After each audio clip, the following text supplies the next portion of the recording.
My name is Suzanne Chandler. I'm 34 years old, and for 9 years I paid my parents' rent to sleep in my childhood bedroom. Last March, my mom slid a note under my door raising that rent again, because my brother's business needed what she called family support. I read it twice.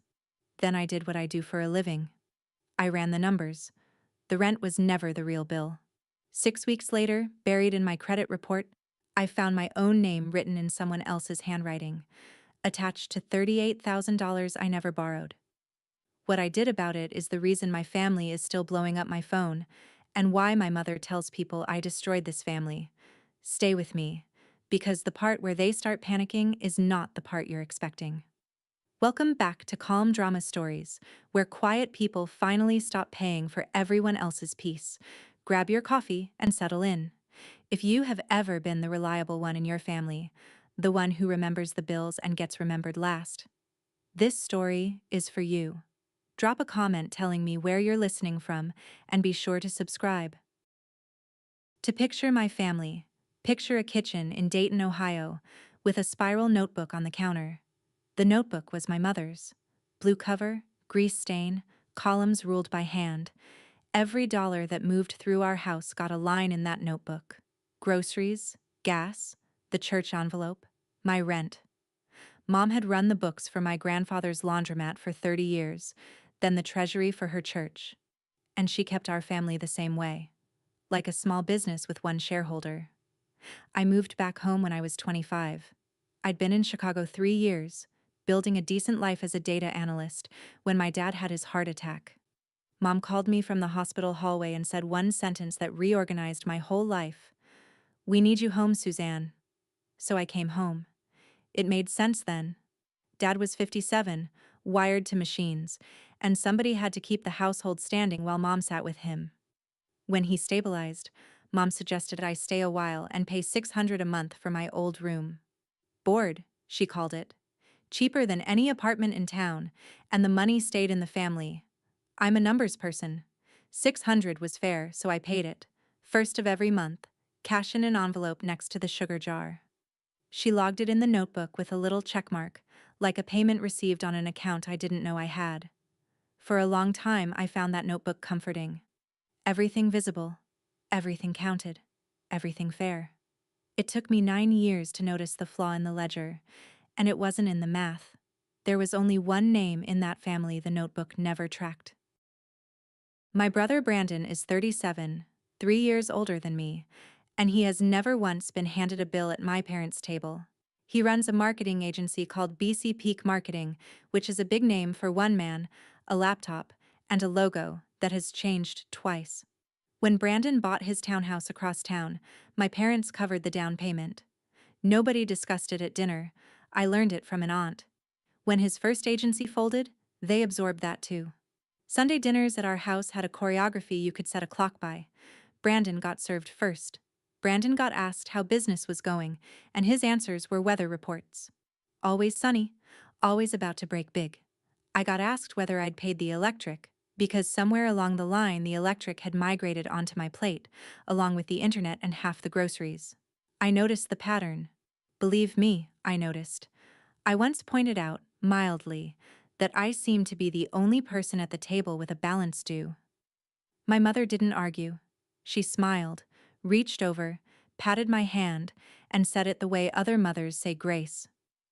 Everything in this family is everyone's. She meant it as comfort. She meant it as a creed. And I'll admit the sentence sounds beautiful until you sit down, like I eventually did, and chart 9 years of it. My rent had gone up twice before that note under the door. Once, when I was 28. Once when I was 31. I checked the dates later against Brandon's business filings because that is the kind of thing I do. Both raises landed within weeks of one of his ventures quietly dying. Everything in this family was everyone's. Some of us were just more everyone than others. I want to be clear about something, because I know how this sounds. I was not a doormat with a checkbook. I saw the current I was standing in, and twice I tried to walk out of it.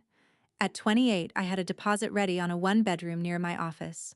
The week I was going to sign, Dad's cardiologist found something on a stress test and Mom fell apart at the kitchen table, and the family needed me. my paycheck, my steadiness, my ride to appointments. The apartment went to someone else. The stress test, in the end, came back fine. At 31, I tried again. That time, it was Mom's gallbladder surgery, which was real, and her recovery, which somehow required my presence for 8 months. I don't do feelings without a spreadsheet, so I will tell you exactly what I did instead of leaving. I built one. Every payment, every covered bill, every emergency loan to Brandon that was never called a loan. I tracked it the way I track freight costs for the logistics company that pays me. Quietly, precisely, in a file my family never saw. And I set myself a target, in writing, like any serious project. A condo of my own before my 35th birthday. Small, sunny, one balcony big enough for a pot of basil. I had the down payment saved by 33. I had the credit score. I had a date circled. That's the part that still gets me, honestly. I wasn't drifting. I was executing a plan, on schedule, while paying my family for the privilege of waiting. I thought I was buying time. It took one note under my door and one loan application to teach me what I was actually buying. The note came on a Tuesday in March. Mom didn't knock. She slid it under my door sometime before 6 because she knew I left for work at 7, and a note can't be argued with over breakfast. Her handwriting, neat as a hymnal. Starting the first, rent will be $1,900. Utilities and groceries have gone up, sweetheart. Love, Mom. $1,900. I sat on the edge of my childhood bed, under the water stain shaped like Ohio that I'd been looking at since 4th grade, and I did what I always do with a suspicious number. I benchmarked it. A room in a shared house in Dayton ran maybe 700, a one-bedroom apartment, 1,000 and change. For $1,900 a month, I could rent an entire house with a yard, or carry the mortgage on the condo I'd been saving toward, with money left over for the basil. My parents were charging me above market rate to sleep 10 feet from where my baby teeth came out. And utilities hadn't gone up, by the way. I pay them. I have the statements. Groceries were up maybe 3%, not 35. Numbers don't lie, but they do point, and these all pointed at the same question.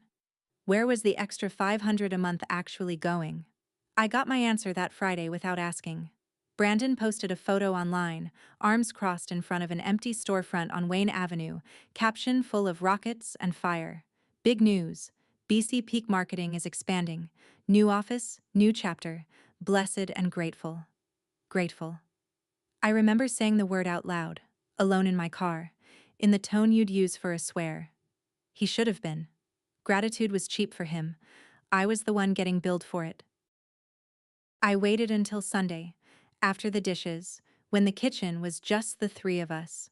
I put the note on the counter next to the notebook and I asked my mother calmly if the extra 500 was going to Brandon's new office. I'll give my mom this. She has never insulted me by lying about the small things. She dried her hands on the towel, folded it in thirds the way she has folded it my whole life, and said yes. Part of it was helping my brother through a tight season, and that this was what families did. Her voice had that warm, settled certainty, like she was explaining tides to a child. Your brother is building something, Suzanne. You have a good job. It evens out. I looked at my father. Dad was at the sink washing a mug that was already clean, and he kept washing it. He's a retired machinist. He can hold a tolerance of 1,000th of an inch, and he could not hold eye contact with me in his own kitchen. All he said was, "Don't make it a thing, Susie. Don't make it a thing." That was the house motto, the grease that kept the machine quiet. I stood there doing math I hated. 1,900 a month was 22,800 a year, paid to people who thought fairness was a mood I got into. And then I surprised them. I said fine. I'd pay the new rate, starting the first, on one condition. My mother was already smiling when the condition landed, and I watched the smile stall. From now on, I said, nothing moves in cash. Every dollar I hand this family goes through the bank, in writing, where I can see it. You'd have thought I asked her to notarize a hug. My mother actually laughed, one short note, and said, "We don't do invoices in a family, Suzanne." But I held it, politely, the way you hold a line item in an audit. No drama, no raised voice. Just, No more envelopes by the sugar jar. Starting April, my rent went by bank transfer with a memo line that said rent, and the electric went with a memo that said electric. And when Mom asked me to cover Brandon's car insurance for 1 month, just 1 month, that transfer said Brandon Insurance, and I watched her face when she read it. For the first time in 9 years, the family money had a paper trail with my name spelled out on my side of it, and something about that bothered her far more than the amounts. She started taking the notebook off the counter when I came into the kitchen. Fine. Paper is my language. I balance $11 million freight budgets for a living. I can document a household in my sleep. And I had my own project that spring.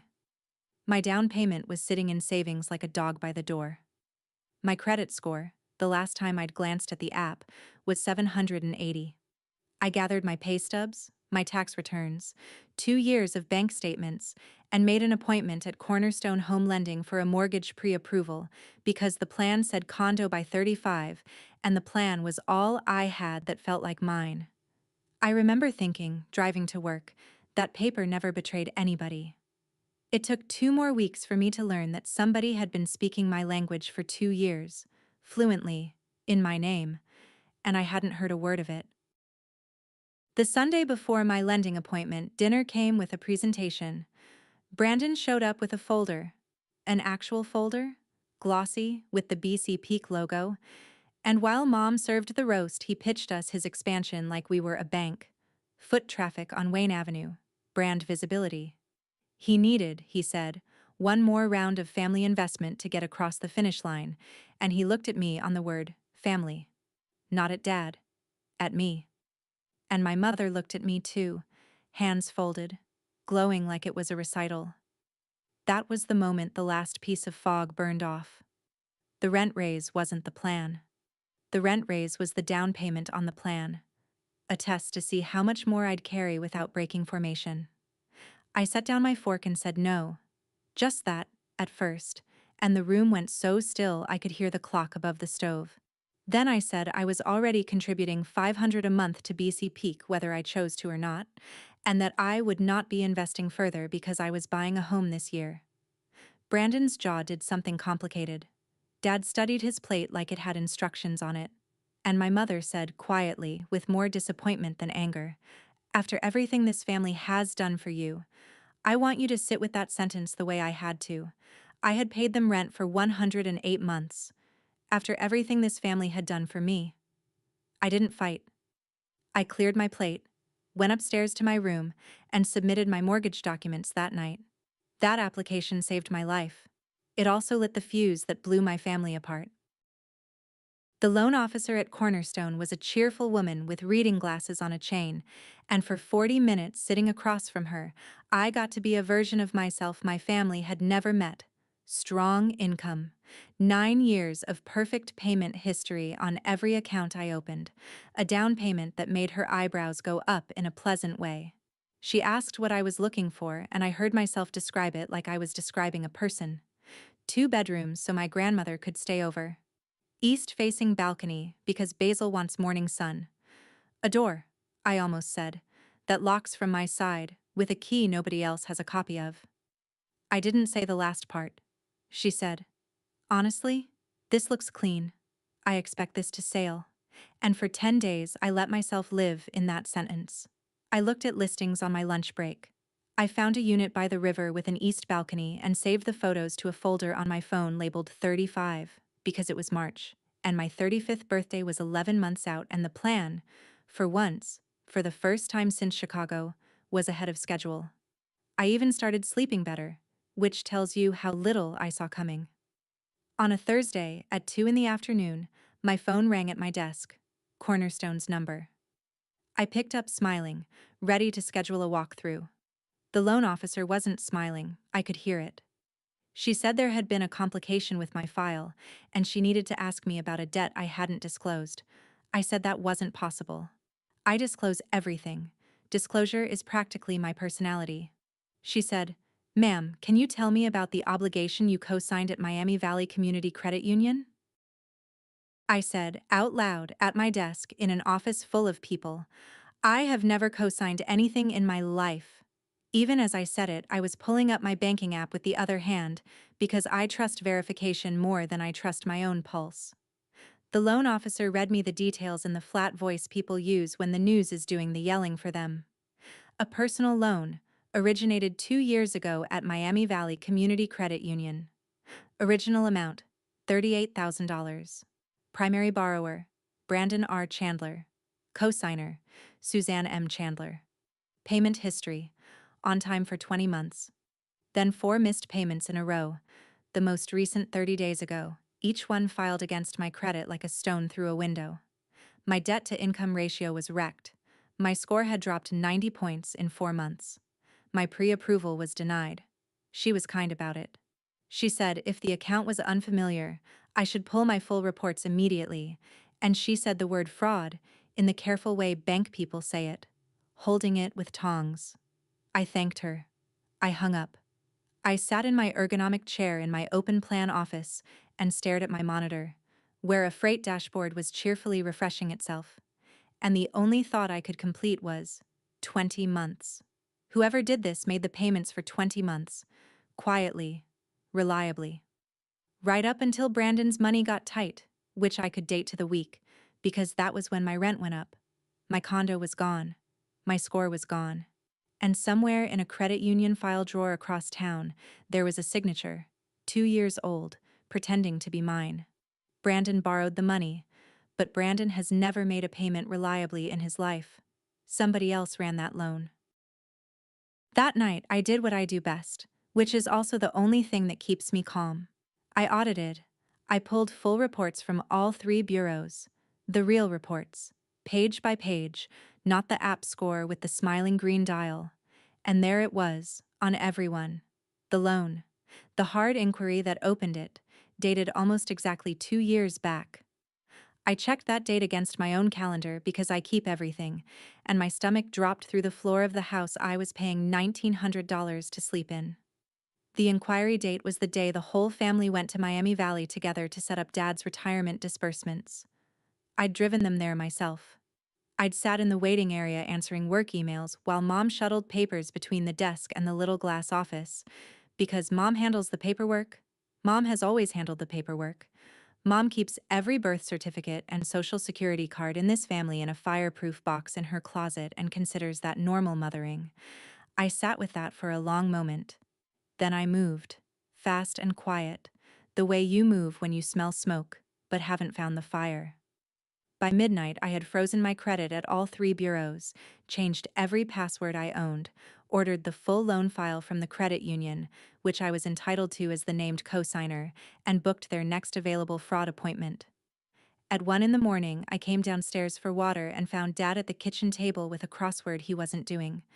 I asked him one question, quiet and plain. Did he know anything about a loan with my name on it?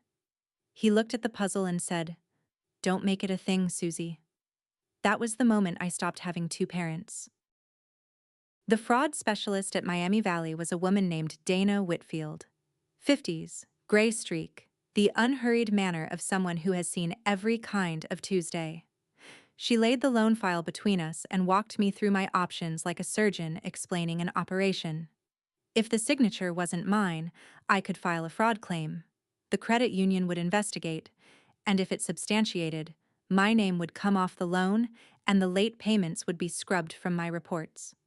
But a claim required 3 things: a sworn affidavit, notarized, a police report, and a name. She looked at me steadily on that last one. The affidavit identifies a person, Ms. Chandler. Before you sign it, be sure you're prepared for who that might be. Then she turned the file around and showed me the signature page, and the room got very quiet. Or I did. There was my name, Suzanne M. Chandler, in blue ink, right where a cosigner signs. And it was wrong. Not clumsily wrong. Lovingly wrong, if that makes sense. Written by a hand that had signed my permission slips and my report cards and my summer camp forms. The S didn't hook the way I hook it. The whole name leaned the way a different generation leans. I have watched that handwriting total grocery columns my entire life. It was not my brother's writing. I'm going to pause here because I can feel some of you shaking your heads. If you're listening to this thinking my family would never, I ran risk models for a living, and I thought the same thing. Pull your credit report this week. All 3 bureaus, the full report, not the app score. It's free, it takes 20 minutes, and it is the cheapest peace of mind in America. If this story is your sign to finally do it, tell me in the comments. And subscribe, because what my mother said when I finally put that signature in front of her explains everything about how families like mine work. Here is why I didn't drive straight home and put the file on the kitchen counter. Because I only had one shot at doing this right, and accusing the wrong person would torch it. The affidavit named a name under oath. If I wrote the wrong one, if I assumed Brandon because the money went to Brandon, the claim could fall apart and take my credibility with it. And in a fraud case, the cosigner's credibility is the whole case. I needed to be sure, not almost sure. So I did the unglamorous thing. I booked a consultation with a consumer attorney, 30 minutes for $150, best money I ever spent. She confirmed what Dana had implied. Forgery is a crime in Ohio. Once I filed a police report naming a family member, there was no dial on it, no taking it back, no keeping it in the family. She also told me gently that most people in my chair never file at all. They eat the debt to keep the peace. The banks even have a nickname for it, friendly fraud, which is the ugliest pair of words I know. Then she gave me a checklist, and checklists are my love language. Open new accounts at a different bank entirely. Reroute my direct deposit. Copy every document out of that house. Keep my routine boring and my face normal. I gave myself 10 days. 10 days of eating my mother's pot roast and saying goodnight up the stairs, with a fraud file in my work bag and a freeze on everything I owned. People think the hardest part of leaving is the door. It isn't. It's the acting. And before I could afford to stop acting, I needed one thing money actually could buy: somewhere to land. The apartment was a studio on the east side of Dayton, second floor of a brick fourplex Unit 2B. The landlord, Mr. Hale, was a retired postal worker who asked exactly 3 questions, verified my income, and did not care about my family's opinion of me, which made him my favorite person in Ohio. It was 1 room and a strip of kitchen. The refrigerator hummed in B-flat. The window faced east. I signed the lease on my lunch break on a Wednesday, using the new bank account my family didn't know existed, and Mr. Hale put the key in my palm like it was nothing, like he did it every day, which he did. A brass key, cheap, freshly cut, edges still sharp. I stood in the middle of that empty apartment on my lunch hour, in my work blazer, holding it. 34 years old. It was the first key of my life that no one else had a copy of. Not a spare in my mother's junk drawer. Not a copy labeled in her handwriting in the fireproof box. Mine, singular, unduplicated, and the fact that I could count on one hand the things I owned outright at my age, a car, a laptop, and now a key, told me everything about the account my family had been running in my name since I was 25. I didn't move a single box that day. It wasn't time. I drove back to the office, dropped the key into the inside pocket of my coat, and zipped it. For the next 3 weeks, through everything that came, I carried it there. I'd find my thumb pressed against it in elevators, in meetings, in my parents' kitchen. Now I had a door. What I needed next was the truth, out loud in my mother's own voice. I ran my last test at Sunday dinner, and I ran it soft.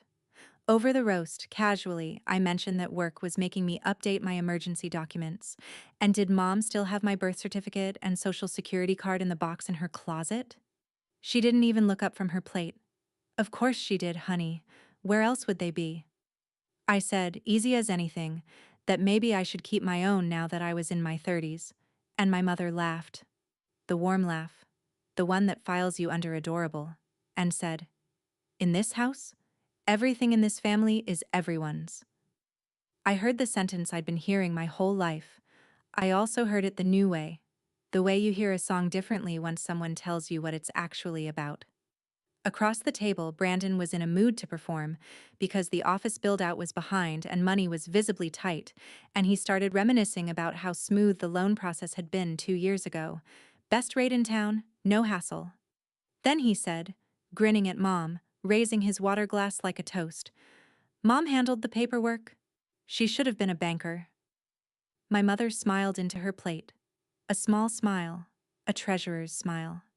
My thumb found the brass key through the lining of my coat on the chair beside me, and I made myself eat 3 more bites, complimented the carrots, and started clearing dishes, because the acting wasn't done. But walking to the sink, I finally admitted the thing my spreadsheet brain had been refusing to round up. He didn't know how his own loan got signed. She should have been a banker. She had been mine. Monday after work, I sat in my car in the company parking lot with 2 documents on my lap: the photocopied signature page from the loan file, and a birthday card, kept for sentimental reasons that were now forensic ones. "To our dependable girl, love always, Mom." Written in her hand 2 years ago, the same season the loan was signed. I'm an analyst. Pattern matching is the job.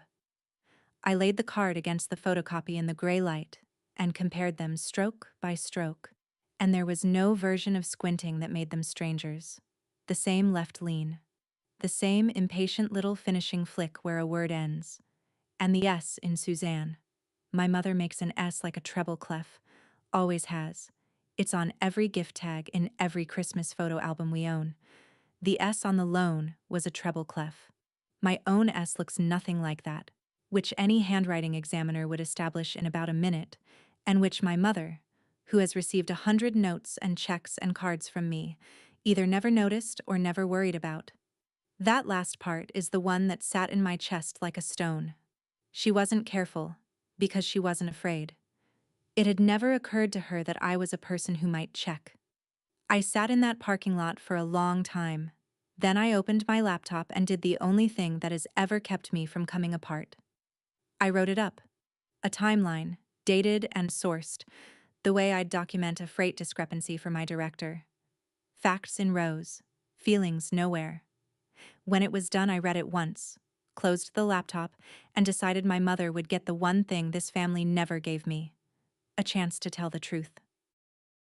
I picked a Thursday afternoon when Dad was out at his weekly card game and the house was just us. My mother was at the kitchen table with coupons. I put the photocopy down on top of them, signature up, and I asked her, in the flattest voice I own, to tell me about it. And here is the thing I genuinely did not see coming. She didn't flinch. She picked it up, read it like a receipt, set it down, and smoothed it flat with her palm. Twice, the way she smooths everything, and said, "Your brother needed a cosigner with good credit. You have good credit because we raised you right." I waited for more. There was more, but not the kind I was waiting for. "You were never going to miss it," she said. "The payments were being made. It's the same pot, Suzanne. A little from your side, a little to his side. That's all a family is." She was patient with me. That's what turns my stomach in the retelling. She explained my own robbery to me in the voice you'd use for a child who doesn't want to share. And then, seeing my face, her voice cooled 10 degrees, and she said the part she'd clearly rehearsed. "If you go making this a police matter, the borrower on that loan is your brother. He's the one they'll come after first. Is that what you want on your conscience?" I stood in my childhood kitchen, thumb pressed so hard against the key in my coat pocket I could feel the teeth of it, and I understood that she had known this day might come, and had already decided how to spend my brother if it did. I said thank you for being honest. I meant it. And I went upstairs and started, very quietly, wrapping glasses in newspaper. It took less than 2 days for the family to switch on the machine. I assume Mom briefed them the same night, because by Saturday morning the coordinated concern was rolling in on schedule, like sprinklers. Dad caught me by the garage, looking older than I'd ever let myself notice, and said my mother had been up all night crying, twice, and couldn't I see what this was doing to her? Brandon texted a paragraph with no punctuation. He swore he'd had no idea how the cosign happened. He'd assumed I agreed to it because that's what Mom told him. And then, one text later, the mask slipped sideways. "But if you report this, you're not hurting her. You're killing this family over money you literally were not even using." Money I was not even using. my credit, the mathematics of the same pot, arriving by text. Then Aunt Renee called, Mom's cousin, the family switchboard, to remind me what a blessing it was to have parents at all, hers being gone, and to mention that her neighbor's daughter pressed charges against a relative once and now eats Thanksgiving at a gas station probably. Not one of them, not one, asked me a single question about what had been taken from me.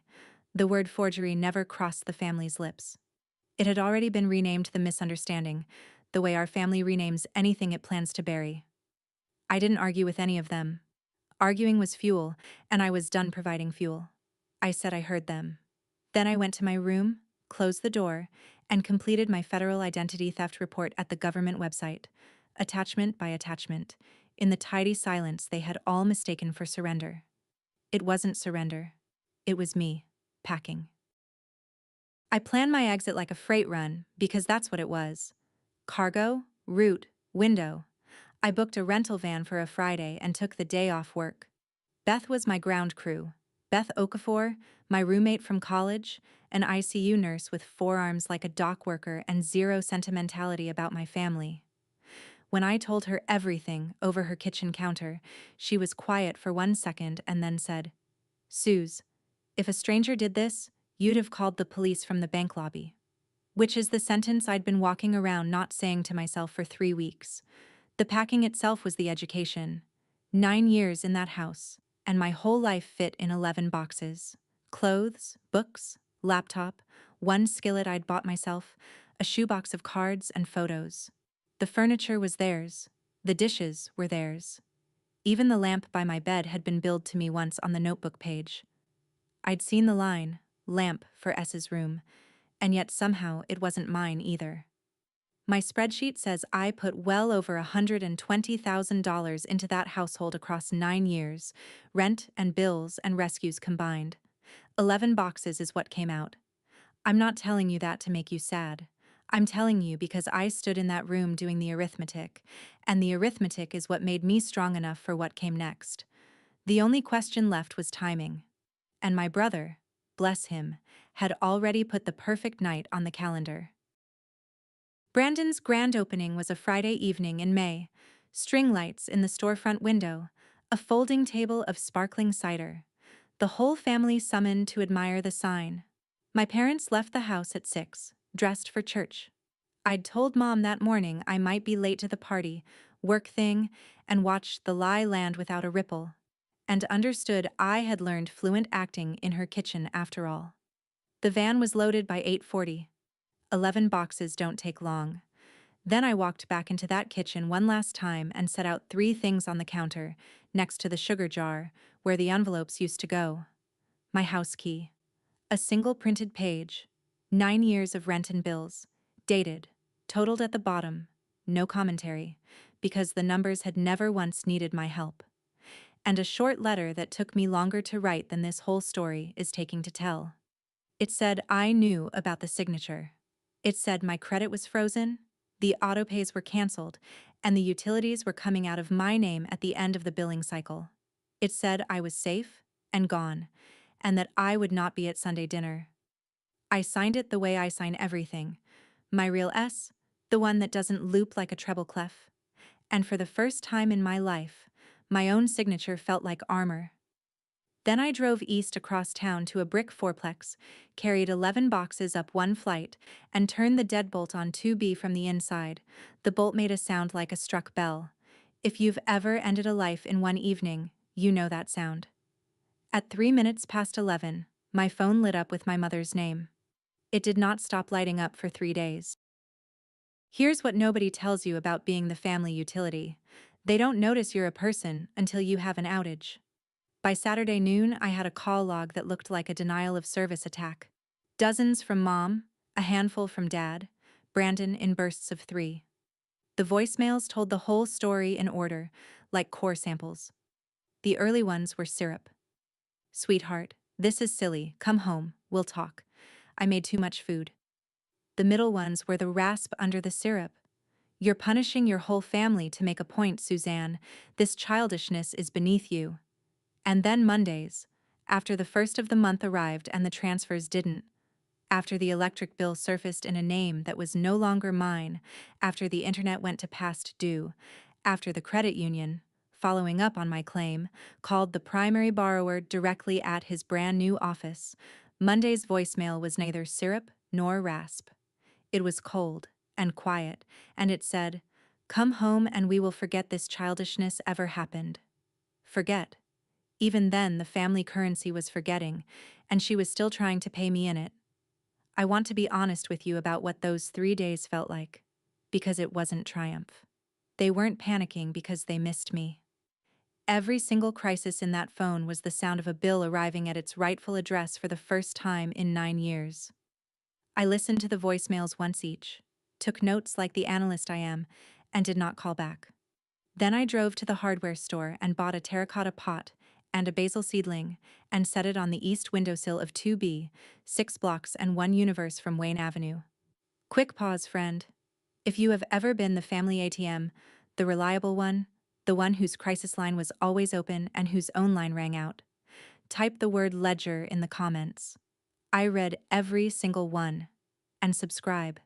Because the next part is where my 85-year-old grandmother opens a photo box. And it's the part of this story I still cannot tell without stopping once. Week 2, the extended family deployed. That's the phase nobody warns you about. The flying monkeys, Beth calls them, though ours arrived by phone and casserole. Aunt Renee again, gentler this time, then sharper. A cousin I hadn't heard from in 4 years opened with "Hey stranger" and got to your poor mother in under a minute. 2 ladies from Mom's church left messages about forgiveness, the word police in their mouths, like a live coal. And the sentence underneath every call, the actual message, was the same. Family doesn't call the police on family. Notice what the sentence isn't. It isn't, family doesn't forge family's name.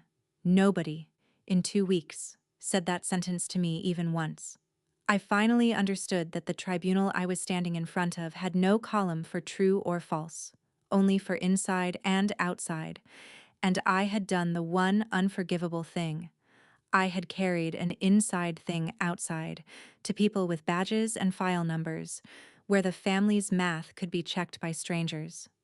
One cousin compared me to someone we don't talk about anymore, a great uncle nobody would explain, and honestly, I heard that as a promotion. But there was one message in the pile that didn't match the choir, and I have read it 500 times since. It was from my grandmother Margaret, my mother's mother, 85 years old, sent at 6 in the morning from the senior community on Far Hills. It said, "Come Sunday. Bring the papers." Before Sunday, there was Thursday, and Thursday belonged to Dana Whitfield. I took a late lunch and sat in her little office while she confirmed, in her unhurried way, that the machinery was turning. My federal identity theft report was in the file. The credit union's own document review had flagged the co-signature as inconsistent with every true signature of mine they had on record. My checking account card from age 19, my direct deposit forms, and consistent with what she called, with bank-grade delicacy, a third party's hand. Meaning, not mine, and not the primary borrower's either. Nobody at that credit union wanted a lawsuit about a forged instrument witnessed at their own desk. So for once in this story, an institution was motivated to move fast on my behalf.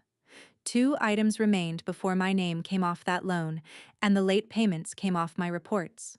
A police report, and the notarized affidavit. Dana slid the affidavit across the desk so I could see the empty lines. Date of discovery, description of the fraudulent instrument. And then, the line that had been waiting for me since March, short and wide and blank. Identity of the person believed responsible. She told me to take it home. She told me not to sign it until I was certain, because certain is a place you can't come back from. I put it in my work bag between my laptop and my lunch, where it sat for 3 days, humming like a wire.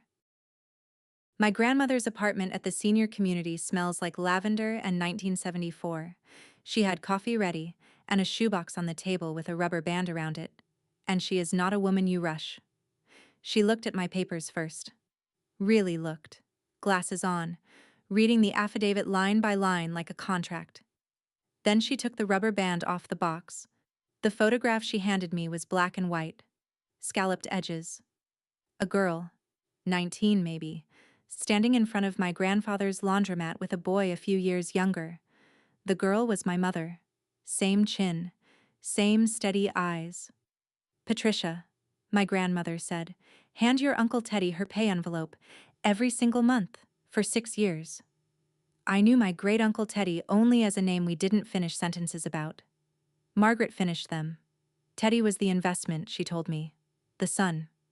Patricia worked the counter and the books from 16 on, and her wages went into the family fund. And the family fund went to Teddy's schooling, which he quit. And Teddy's shop, which failed. And no one ever paid your mother back $1 and... She said this part slowly, like paying out rope. Nobody ever called it stealing. It was just what daughters were for. Then my 85-year-old grandmother put her cup down and said the thing I moved into 2B to be able to hear. I taught your mother that love is a bill. I was wrong. Don't you dare pay it. I sat in the lavender quiet holding a photo of my mother back when she was me. It did not make the signature hurt less. It made it hurt correctly. 3 generations deep. In the car afterward, my phone buzzed. My father, a man who texts like telegrams cost money. Family meeting. Sunday dinner. Please. Roy. Beth said don't go. She said it over pad thai at her place, jabbing chopsticks at me for emphasis. You don't owe them a meeting. You don't owe them a hearing. You are the victim, Suze, not the appeals court. Every word was true, and I went anyway. And I want to be honest with you about why, because this is the part of the story where I stop being a spreadsheet. Part of me went because you finish things in person. That's the professional answer. But the realer answer is that 34 years of being somebody's daughter doesn't cancel like an autopay. Some cell in me was still waiting for the version of that dinner where my mother looks at me and says the word sorry with nothing attached to it. No because, no but, no invoice. I knew the odds. I'd modeled them. I went anyway, because I needed to watch the odds play out with my own eyes, or I'd spend the rest of my life wondering. I prepared the only way I know how. Into one folder went the letter their position required, the one Dad had already floated on the phone, drafted by some helpful notion of Mom's, stating that I had verbally authorized the loan, and it had all been a family misunderstanding. Unsigned.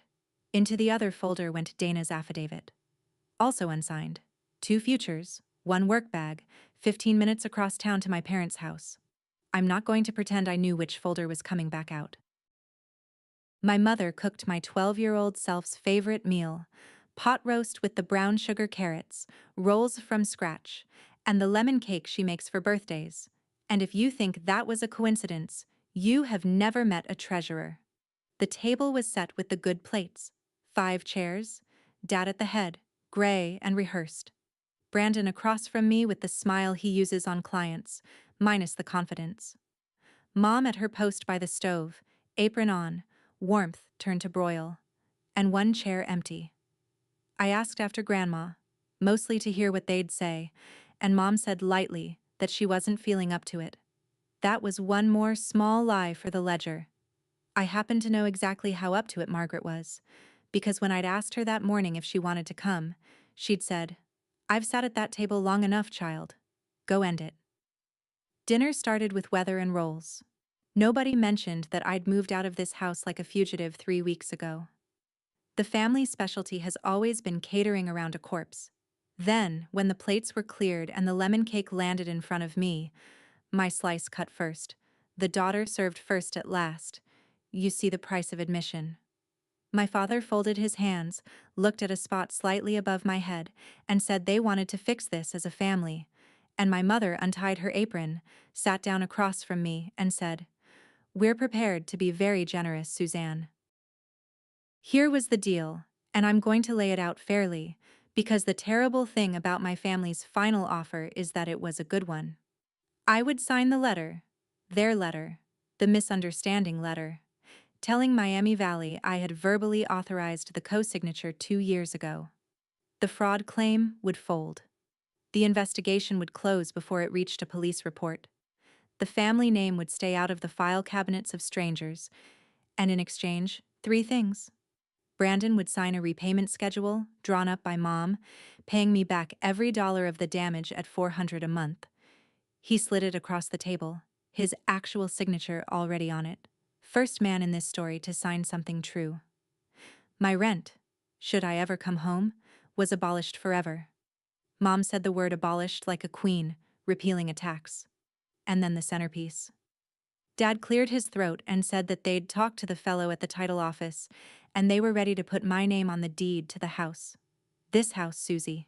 It goes to you. My mother leaned in on the word deed, eyes bright, and delivered the line she must have been saving all week. You want things in writing? Fine, we'll put the house in writing. And for a moment, I will admit this to you and to nobody at that table, the offer worked on me. The house I grew up in. The proof, notarized and recorded that I mattered. The inheritance as apology. The deed as the receipt for my whole childhood. My thumb found the brass key in my coat pocket. Sharp teeth, cheap metal, one copy. Everything I actually owned. I looked around the table at their faces. Hope on Dad's, relief preloaded on Brandon's, triumph banked on Mom's, and I asked the only question that had ever mattered, the one no folder could answer. I said, before I sign anything, Mom, will you say you're sorry? Not for getting caught. For the signature. The kitchen clock above the stove is loud when nobody speaks. I'd never had a chance to learn that before. My mother looked at me for a long, long moment, and I watched her consider it. That's the detail I can't put down. Even now, somewhere behind her eyes, the word sorry was actually available, on a shelf she could reach, and I watched her decide it cost too much. She smoothed the tablecloth with her palm twice and said, I did what mothers do, Suzanne. I moved money inside my own family for my son. I'm sorry you can't see that. There it was. The whole creed in 2 sentences, and an apology addressed to my eyesight. Dad said her name once, quietly. Pat. And it went nowhere, the way it had gone nowhere for 40 years. Brandon started to speak, and she stilled him with 2 fingers, not even a glance, and that told me the last thing I needed to know about who had always been driving. So I stood up. I wasn't shaking. I want that on the record. My hands were as steady as they've ever been at a keyboard because for the first time at that table, I wasn't performing calm. I just was. I took their letter out of the first folder and set it, unsigned, next to the lemon cake. And I said, You're right, Mom. Everything in this family is everyone's. That's why nothing in it was ever mine. Not my paycheck, not my credit, not my name on a loan I never saw. I'm taking one thing back. Just one. My name. My mother's voice cracked exactly then, not before, and that crack was rage, saying I would not dare, saying family, saying after everything. I heard my mother lose her composure for the first time in my life, and I heard myself keep mine, and I finally understood which of the 2 of us had been running scared for years. At the door behind me, my father said, Susie, and then nothing. For once he didn't tell me not to make it a thing. It already was one. Monday morning, I took 2 hours of personal time, and I did the errands that end a world.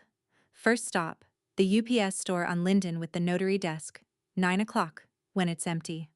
The notary was a kid with a neck tattoo and a stamp, profoundly uninterested in my biography, and I have never been more grateful for a stranger's boredom. I laid the affidavit flat. Date of discovery. The Thursday in April my condo died on the phone. Description of instrument. 1 personal loan, $38,000. Co-signature forged. And then the wide blank line, identity of the person believed responsible. And I wrote, in my own steady hand, Patricia Ann Chandler.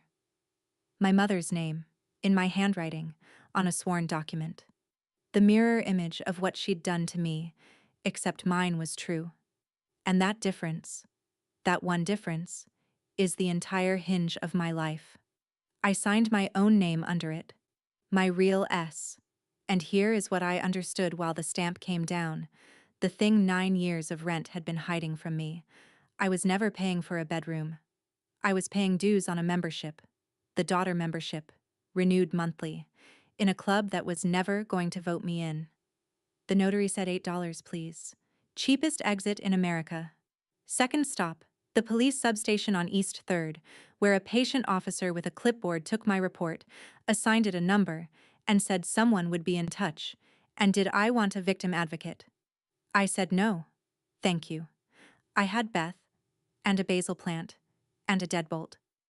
Then I drove the file to Dana Whitfield, who read the name on the line without one flicker of surprise, which told me she'd known since April, and she said just one thing as she stapled it. For what it's worth, Ms. Chandler, most people sign the other letter. On the drive back to work, my phone buzzed against the cup holder. My father. You've made your choice. That was the whole text.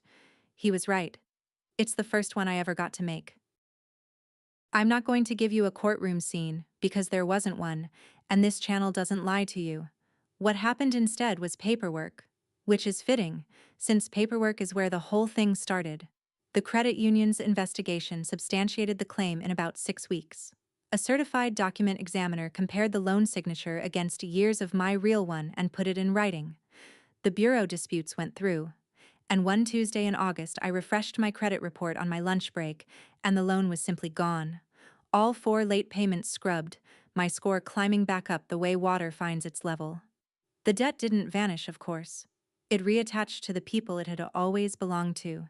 Brandon, as primary borrower, and then my parents, who took over the balance rather than watch him drown, which even I will admit was the first honest financing arrangement in that family in a decade.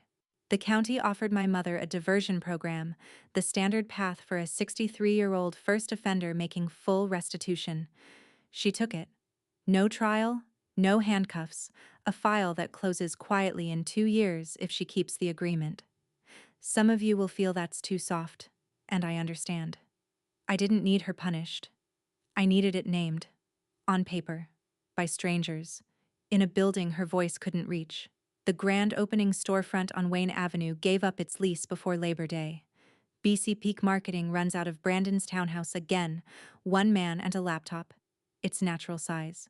My parents cashed out part of Dad's retirement to cover the restitution schedule. The family fund survives, you see. It always survives. It just runs on their money now, instead of mine. And every Sunday at 4, my phone rings, and it's an 85-year-old woman on Far Hills asking if the basil's still alive. It's winter now, and I can tell you how it all settled. In January, 3 weeks before my 35th birthday, I closed on a condo by the river, 2 bedrooms, so Grandma can stay over, and an east-facing balcony, where a slightly leggy basil plant is wintering indoors in the same terracotta pot I bought during the 72-hour storm. I handed the brass key to 2B back to Mr. Hale myself. He shook my hand and said I was a good tenant, which from Mr. Hale is a eulogy. My new key sits on a ring with nothing else on it, and some mornings I still press my thumb against it in the elevator, out of gratitude, the way other people touch a cross. My mother sent a Christmas card. Store-bought, signed Mom and Dad in her treble clef hand, no note. I didn't burn it, and I didn't answer it. I put it in the shoebox with Margaret's photographs, the last page of that particular ledger, and if a card comes next year, I'll file that one too. Boundaries aren't a war. They're just a door that locks from my side. Brandon and I don't speak. The restitution checks arrive on the 1st of the month, drawn on my parents' account, signed by my father. And on Tuesday nights I teach a free class at the Belmont Branch Library, money basics for women, credit reports, beneficiary forms, whose name is on what. 11 women came last week. They're all somebody's reliable one. When I showed them how to pull a full credit report, 3 of them found things, and 1 of them cried. And I recognized the exact pitch of that cry, and I stayed late with her, because 6 months ago a nurse with chopsticks and an old woman with a shoebox stayed late with me. The family I paid for is gone. The one I'm in now runs on a different currency entirely. If you keep one sentence from all this, keep the one my grandmother should have been told 60 years ago. Love is not a bill you pay to stay, and the first signature you owe anyone in this life is your own name, in your own hand, on your own future. That's my story. 9 years of rent, one forged signature, and one quiet Monday morning where I finally wrote my own name. If this reminded you to pull your credit report, all 3 bureaus, the full report, do it this week. And if you're the reliable one in your family, share this with someone who understands. Drop a comment, hit subscribe, and I'll see you in the next one.